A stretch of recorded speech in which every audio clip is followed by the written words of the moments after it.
Today he will be giving a non-manual 5 to 7 minute speech. The title of his speech will be given after we watch a short video.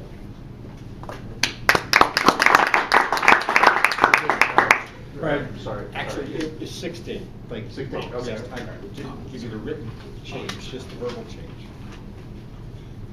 As Greg mentions, I'm going to start by playing a short video. It is self-explanatory. If by chance you have seen the video before, just keep the answer to yourself as we go through that. You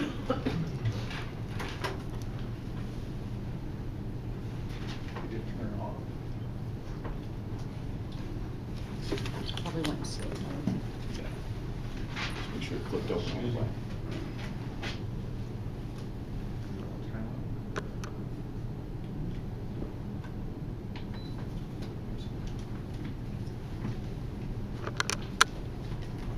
Does this count as my time? Just curious. No. You say it does not count as part of his time? No, it should. Okay. It should. I reset. So your 6 to 8 is after we see the video? Is that correct? The video can be included, but with technical difficulties, let's give that a little bit of grace. Just tell me when to start. Red. Just in case the audio of this is low, the audio is basically what you read here. So if you're reading this, you're going to be just fine. Instructions: count how many times the players are wearing white or play basketball.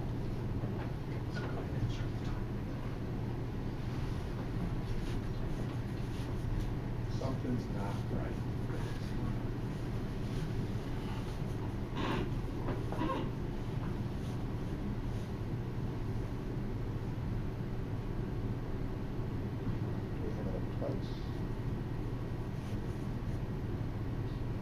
Count how many times the players wearing white pass the basketball.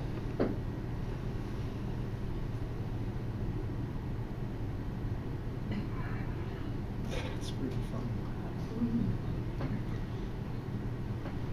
We played a little while ago.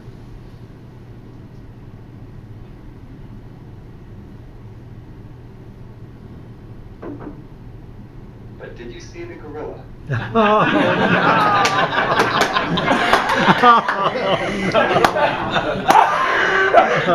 That's shoot. perfect. Oh.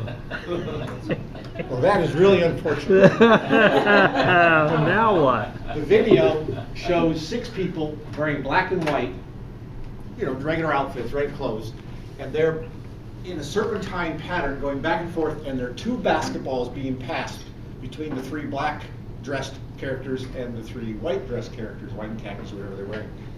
And in the middle of it, right in the middle of all this happening, you're counting how many passes. There is a 6-foot tall gorilla outfit that walks into the middle of the room, beats its chest, and then walks out of the room. Anybody seen it before? Mm-hmm.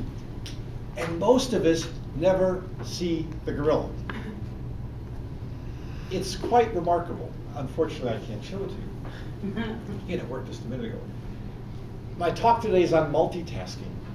And I want to say my title is this: multitasking. Really? So what is multitasking? It started actually 60 years ago when IBM introduced a computer, and it was saying, okay, here's my computer, it's processing something, it's working on the problem, but it needs information from another system. And so it queries that other system. And while it's querying the other system, there's a bit of time where it's not doing anything.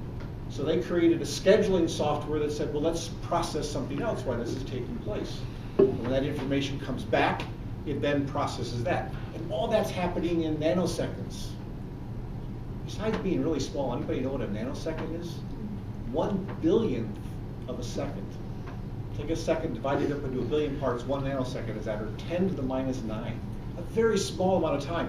The point is, the computer is not multitasking. The computer is just doing things very quickly in a very small amount of time. And we live in the seconds, minutes, and hours realm, and so nanoseconds are like completely out of our realm. And so it appears to be multitasking.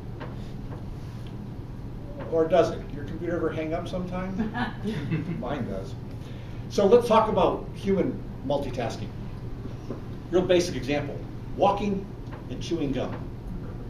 Multitasking, right? It means that doing two or more things at the same time.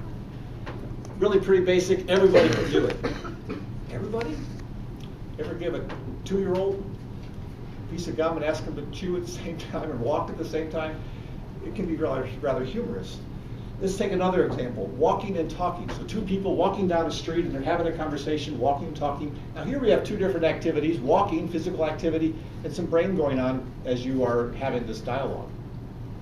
But if the conversation gets serious, most of the time we want to stop and have that conversation, looking across from each other and engaging in that, because multitasking becomes a little bit more difficult as you're trying to do that. So the next gorilla might be actually your car beeping at you as you're walking and talking and actually missing that in that whole process. Let's take note-taking at a lecture. So now we have two processes mentally. You're listening to the lecturer and you're trying to take notes. And they talk and you write notes, they talk, and you're multitasking right there. But if all of a sudden they say something and you don't know how to spell it, what do you say? How do you spell that? You look around the room, okay, it's on his overhead, and you write down. And during that brief part of time, what was happening? You missed what he was saying. The multitasking broke down there. Why? Because the input demanded more of your processor, if you will, than you can handle that. Let's go to the next one. Cell phone use and fill in the blank. I'll tell a story. It happened to me just the other day. Driver. Oh, there's a good one. This is even more revealing. So my wife and I agreed to have a conversation after dinner, and so we did what we needed to do, and she sat down in the living room and was waiting for me, and I got to the living room and she was busy doing something, and so I just sat and waited, and while I was waiting, I pulled out my cell phone and just started doing things. And I really wasn't doing much of anything, but all of a sudden I looked up and she's not there. What the heck? I thought we were supposed to talk. I hear her upstairs, and 10 minutes later she comes downstairs, and I say to her, so I thought we were going to have a conversation. Where'd you know with that attitude that's just a little like. And my loving wife said, well, I saw that you were on your cell phone, and so I did something else. I said, well, why didn't you say something? Again, with that little bit of attitude. She said, I did. My wife's not given to lying, so I'm like, this could be embarrassing. To which she said, yeah. I said, hey, honey, do you want to talk now? I never heard it. I missed the gorilla entirely, if you will. She actually got up and left the room, and I'm not calling my wife a gorilla. But the point is, we get very involved with our cell phones. And so someone mentioned it, cell phone and driving. Statistics show, the research actually shows, you can't do it. And there's very little debate on whether you're texting and emailing and driving. Everybody pretty much recognizes that's like a little bit of brain dead activity there if you're trying to text. But we do see it. But texting and driving, pretty much there's no debate on that. Holding your cell phone and driving, two activities, if you will. You're trying to have a conversation and you're saying we're trying to touch our phone, and so there can be some complications there. But the research says actually that that's not very safe either, and you are more likely to have an accident while you're doing that. Now we have hands-free cell phone use, and car manufacturers are loading our cars with these amazing technologies, as far as you don't have to touch your cell phone, you can just speak and it happens. Again, research says no difference between that and holding the phone. Not because of the physical activity, but because the brain is busy processing the conversation and not able to watch the road as much. Cell phone use is really not a safe thing to do, but there's still plenty of debate about it. And I want to backtrack to 40 or 50 years ago. Seatbelts were hotly debated. There were plenty of people that said, I don't need a seatbelt, I'd rather be thrown free than caught in a burning car. I mean, seriously? But that was some of the arguments. Anybody remember those? I do. I wonder if 20 years from now we'll be having this same conversation about cell phone use, and everybody kind of recognizes, yeah, we're a whole lot better off wearing seatbelts than if we never did. So what is my final takeaway? This topic needs much more than 6 to 8 minutes. Clearly, I'm just touching the whole thing. Multitasking really doesn't happen very well. If you are multitasking, the efficiency of what you're doing is definitely going to decrease. And things are going to take longer than if you just focused on one thing at a time.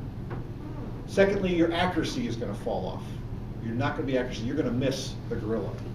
And let's just hope that the next unforeseen gorilla that passes in front of you It's like the back end of a stock car.